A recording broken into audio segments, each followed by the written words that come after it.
Alors, je vais faire une distinction qui est, pour moi, essentielle à faire, particulièrement en sciences de gestion, euh,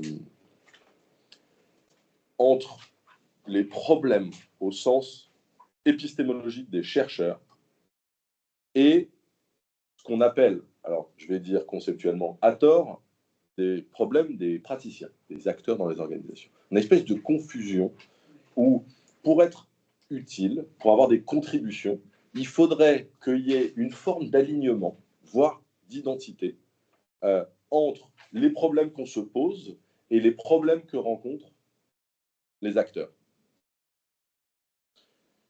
Là, je vais faire une distinction et je vais dire que je vais utiliser les travaux de Michel Calon, je vais expliquer pourquoi.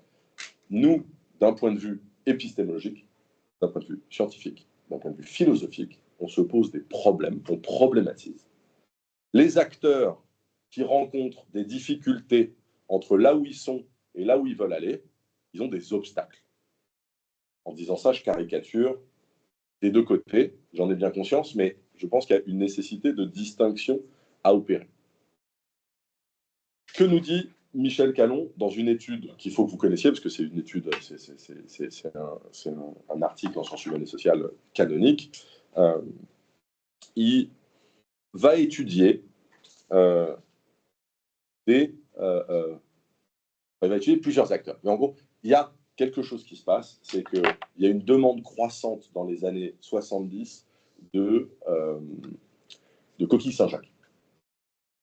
Ce n'était pas le cas avant, mais il commence à y avoir un truc qu'on considère comme étant bon et qu'on aime bien. Ça, c'est intéressant à étudier en soi. Il y a eu une époque où personne ne voulait manger de homard, c'était un truc de pauvre parce que les homards, ça mange toutes les saloperies qu'il y a dans l'eau, et donc personne ne voulait en manger. Ouais, donc on le filait, c'était vraiment un truc de pauvres pêcheurs qui crevaient de faim. Bon, les coquilles Saint-Jacques, aujourd'hui, c'est un truc hyper savoureux, etc. Il n'y avait pas de demande avant. Il y a une explosion de la demande dans les années 70, et la coquille Saint-Jacques, on ne sait pas comment ça arrive à maturité. Et les pêcheurs n'avaient jamais eu besoin, parce qu'en fait, quand ça arrivait à maturité et qu'ils pouvaient les récolter, ils les récoltaient, puis ils les amenaient sur le marché, et puis c'était vendu. Il y a pas de... Mais à partir du moment où il y a une demande qui explose, il commence à y avoir un enjeu, c'est qu'ils voudraient pouvoir vendre plus de coquilles Saint-Jacques, mais il n'y en a pas plus à récolter. Et ils ne savent pas bien... Vous savez, quoi, ils ne se sont jamais posé la question, ce n'était pas un enjeu. Deuxième problème, alors, Michel Calon, c'est la baie de Saint-Brieuc, et il y a une baie, alors je crois que c'est Saint-Malo, mais je ne suis pas sûr, de l'autre côté, éradication des coquilles Saint-Jacques. Il y a un virus, donc déjà, on n'arrivait pas à satisfaire la demande, mais alors en plus, il y a un des trois principaux points de pêche de la coquille Saint-Jacques qui disparaît. Donc là, la pression augmente sur la baie de Saint-Brieuc. Qu'est-ce qu'étudie Michel Calon? Il étudie la trajectoire de 3 chercheurs qui vont s'intéresser à cette question-là. Comment est-ce que cette coquille Saint-Jacques arrive à maturité?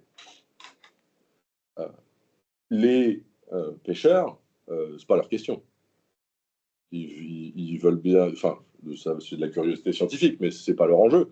Leur enjeu, ça serait qu'on en produise plus. Donc, à la limite, si de savoir comment est-ce qu'elles arrivent à maturité, et surtout comment est-ce qu'elles s'attachent à l'état embryonnaire, si ça permettait de les domestiquer, pourquoi pas. Mais, la curiosité scientifique. Les scientifiques n'ont pas vocation à faire en sorte qu'il y ait une production industrielle de Saint-Jacques. Et Michel Calon ajoute dans l'analyse une idée qui va révolutionner toute une partie de démarche sociologique. Il va dire, il y a un troisième acteur là-dedans, la coquille Saint-Jacques, qui essaye de perdurer en tant qu'organisme vivant. La coquille Saint-Jacques, elle essaye de s'accrocher à l'état embryonnaire pour croître, elle essaye de se reproduire. Il n'y met pas plus d'intentionnalité, il ne l'humanise pas, hein, mais il apporte cette idée qui va être une rupture fondamentale, qui est de dire, peut-être qu'il y a un type d'acteur qu'il faudrait qu'on caractérise un peu différemment, parce que ce n'est pas des êtres humains, donc on ne va pas tout confondre, qui serait des actants, par exemple. Parce que ce n'est pas non plus des objets inanimés.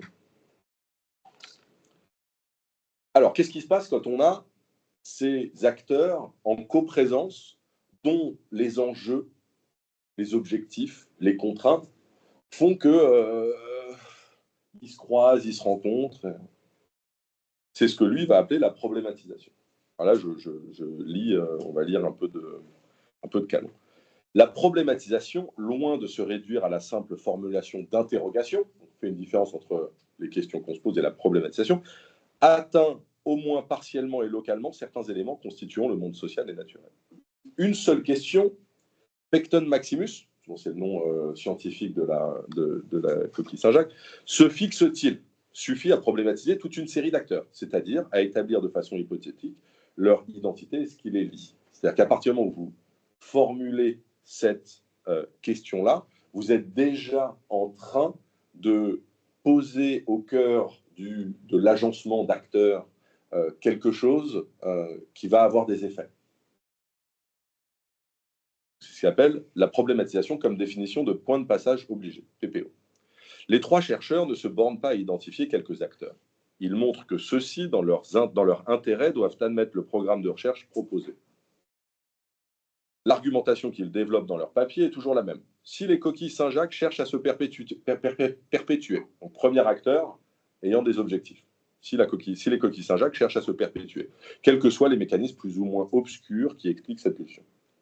Vous voyez, il ne l'humanise pas, il le constate. Deuxièmement, si les marins-pêcheurs entendent préserver leur intérêt économique à long terme, quelles que soient les raisons de cette orientation.